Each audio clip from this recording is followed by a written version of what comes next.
Hola, ¿qué tal amigos del Jurisconsciente? Pues de nueva cuenta los saluda el maestro Jorge Ortega Camacho y pues vamos a seguir hablando de estas figuras jurídicas que son el enriquecimiento ilegítimo y el pago de lo indebido.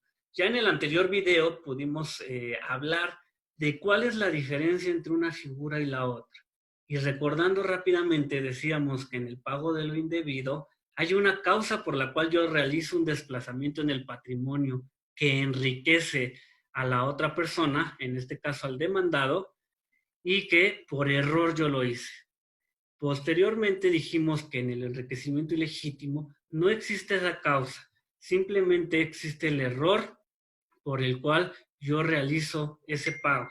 Ahí no hay causa alguna y en su momento poníamos dos ejemplos. En el enriquecimiento ilegítimo, el pago que yo realizo a una cuenta bancaria de la cual ni siquiera conozco al titular, fue un simple error, a lo mejor de dedo al poner en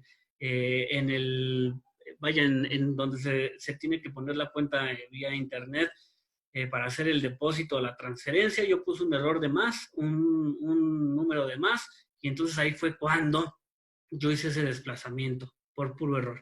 Y en el pago de lo indebido decíamos si hay una causa y poníamos como ejemplo cuando sacamos un automóvil a pagos y yo me sigo de corrido, ya lo terminé de pagar, la empresa me sigue cobrando y entonces yo realizo en exceso pagos. Ahí sí hay una causa jurídica, una relación entre la empresa que vendió el automóvil y quien lo compró, que generó ese desplazamiento. Bueno, ahora vamos a hablar de los requisitos de procedibilidad de una acción y la otra, porque como lo mencionábamos en la cápsula anterior, esa pequeña diferencia, que en realidad es sustancial, nos va a llevar a que los requisitos de procedibilidad para acreditar una acción de enriquecimiento ilegítimo y una de pago de lo indebido sean diferentes. Entonces, como abogados debemos de estar muy atentos a qué debo de acreditar cuando promuevo esta acción o bien qué excepciones puedo poner ante el incumplimiento de los requisitos de procedibilidad. Y vamos a empezar con el enriquecimiento ilegítimo sin causa y decimos que el primer elemento que yo tengo que acreditar es que se enriqueció el patrimonio del demandado. Es decir, que gracias a que yo hice ese pago o cumplimiento de la obligación, mi patrimonio se empobreció y el patrimonio de esa persona incrementó.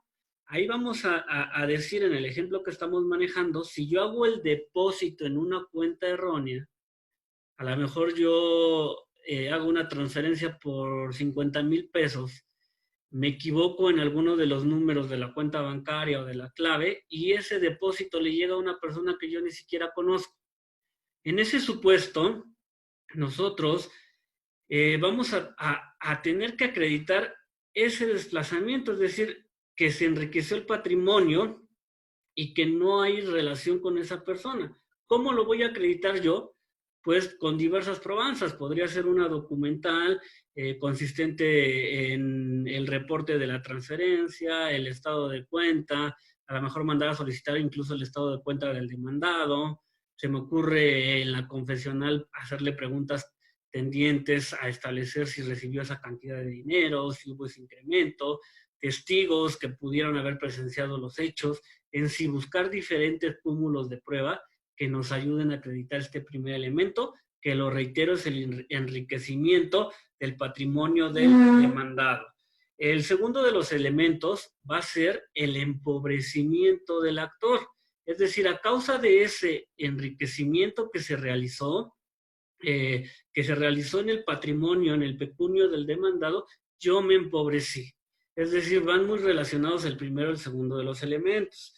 Yo pierdo algo que estaba en mi patrimonio o dejo de recibir algo a lo que yo tenía derecho. ¿Cómo lo voy a acreditar? Por ejemplo, les digo, van muy de la mano el primero y el segundo elemento. Los estados de cuenta, el comprobante de la transferencia electrónica, cuándo se hizo, a qué cuenta se hizo. A lo mejor solicito al juez que me auxilie en solicitar un informe de las cuentas del demandado, la confesional igual, que acredite que él recibió ese dinero, que por lo tanto yo me empobrecí, mis estados de cuenta en donde se desprenda esa salida de mi patrimonio, es decir, pruebas documentales que acrediten que hubo ese desplazamiento. Entonces, son las pruebas base para este tipo de procedimientos. Entonces, el segundo elemento sería el empobrecimiento por parte del actor en su patrimonio.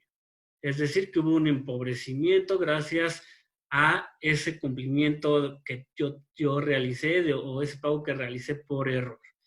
El tercer elemento que vamos a tomar en cuenta es la relación causa-efecto entre ese empobrecimiento y el enriquecimiento del demandado. Es decir, se empobreció el actor, se empobreció el cliente o la persona que están representando y se enriqueció, pero tengo que establecer la causa-efecto, es decir, la relación entre uno y otro, que de no existir ese pago que hice por error, ese cumplimiento de la obligación, entonces no existiría el enriquecimiento del demandado.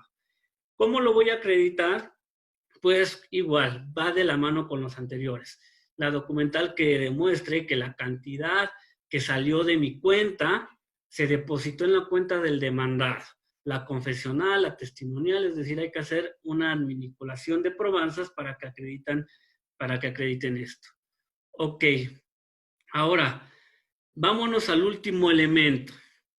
Yo tengo que acreditar y en este elemento quiero que tengan o que pongan, mejor dicho, mucha atención porque es el que se diferencia o el que hace la diferencia entre la acción de enriquecimiento ilegítimo y pago de lo indebido.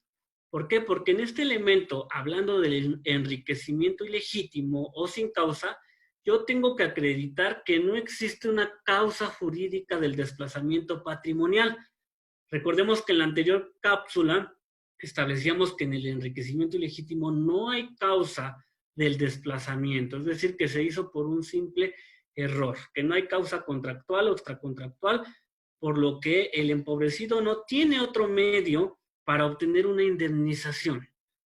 Y muy importante aquí porque la carga de la prueba de que se realizó ese pago, ese cumplimiento de la obligación y que además fue por error, compete al actor. Él tiene que acreditarlo en términos del 1871 del Código Civil del Distrito Federal y claro, en otras legislaciones también lo contempla. Por ejemplo, el 7.27 del Código Civil del Estado de México también no los contempla.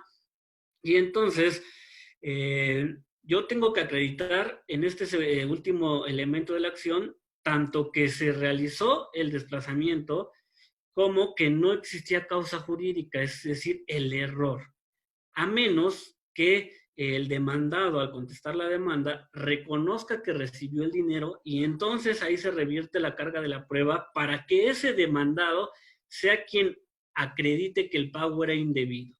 De lo contrario, si él simplemente niega que recibió el pago y que no hubo un error, es decir, simplemente niega ese cumplimiento de la obligación, nosotros como actores tendremos la carga de acreditar tanto el desplazamiento patrimonial como el error en que se aduce e incurrió la parte que estamos representando para realizar el pago. Y también depende mucho de las cargas probatorias, las reglas de la carga probatoria. Por ejemplo, hay una regla que nos dice el que niega no está obligado a probar al menos que su negativa envuelva una afirmación. Y entonces si yo digo, por ejemplo, como demandado, que no recibí el pago, o más bien que lo recibí, pero que fue por alguna otra causa, a lo mejor porque teníamos un contrato de arrendamiento y esas son cuestiones que simple y sencillamente están cumpliendo con esa obligación. Entonces ahí yo ya estoy negando que hubo un error, pero afirmando que hay un contrato diverso y entonces se me revierte la carga de la prueba. Entonces, recapitulando, ¿cuáles serían los elementos de procedencia de la acción de enriquecimiento ilegítimo? Sería el empobrecimiento del pecunio del actor, el enriquecimiento del pecunio o del patrimonio del demandado, relación causa-efecto entre uno y otro, y que no exista una causa jurídica del desplazamiento patrimonial. Ok, ¿cuál va a ser la diferencia entre los elementos de procedencia de la acción de enriquecimiento ilegítimo y la del pago de lo indebido? Vamos a tener que los tres primeros elementos van a ser los mismos, porque como ya se explicó en la anterior cápsula, el pago de lo indebido es una subespecie del enriquecimiento ilegítimo, que es una fuente de las obligaciones. Entonces vamos a tener que el primer elemento a acreditar en esta acción de pago de lo indebido va a ser el empobrecimiento de un patrimonio por la realización de un pago o un cumplimiento de una obligación. Y aquí poníamos el ejemplo de los pagos que se hicieron para cubrir los abonos de un automóvil que saqué en plazos, en pagos, y que se cubrieron más abonos o más amortizaciones en exceso, ¿no? Entonces, aquí yo, ¿cómo voy a acreditar? Pues con los comprobantes de pago, a lo mejor con la factura del automóvil que dice cuánto costó y que demuestre el exceso comparándolo con los recibos que tengo, el estado de cuenta, la confesional, es decir, diversas pruebas que acrediten ese empobrecimiento en mi patrimonio. El segundo es el enriquecimiento en favor del otro. Es decir, que gracias a ese pago que yo hice por error, el cumplimiento de una obligación que hice por error, el demandado tuvo un enriquecimiento en su patrimonio. E igual las pruebas serían precisamente documentales, estados de cuenta, recibos, la confesional también podría ser en donde se pregunte si tuvo un enriquecimiento, si recibió la cantidad, las testimoniales, etcétera. Y el siguiente elemento es la relación causa-efecto entre el empobrecimiento y el enriquecimiento del que ya hemos o del que estamos hablando. Y como se dan cuenta, estos tres primeros elementos, tanto en una acción de pago de lo indebido como en una acción de enriquecimiento ilegítimo, son los mismos. ¿Dónde cambia y hay que poner sustancial importancia? En el cuarto. ¿Por qué? Porque mientras decíamos que en el enriquecimiento hay que acreditar que no hubo causa, en el pago de lo indebido hay que acreditar la existencia de una obligación o causa jurídica que justifique el desplazamiento patrimonial, pero bajo un error de hecho o de derecho.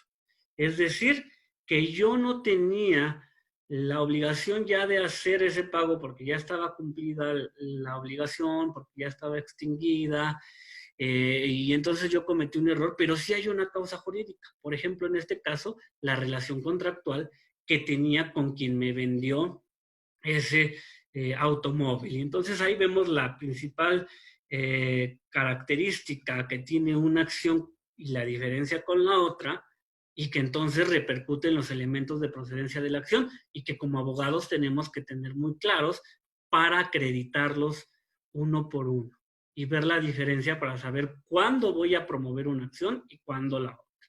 Pues bien, mis queridos amigos, como siempre es un placer poder estar con ustedes y compartir un poco de esta experiencia, porque como lo dice el lema del jurisconsciente, juntos compartimos el conocimiento. Me pueden encontrar en redes sociales como Jorge Ortega Camacho y yo estoy a sus órdenes. Espero verlos el sábado en la plática en vivo que tendremos y les mando un abrazo. Muchas gracias.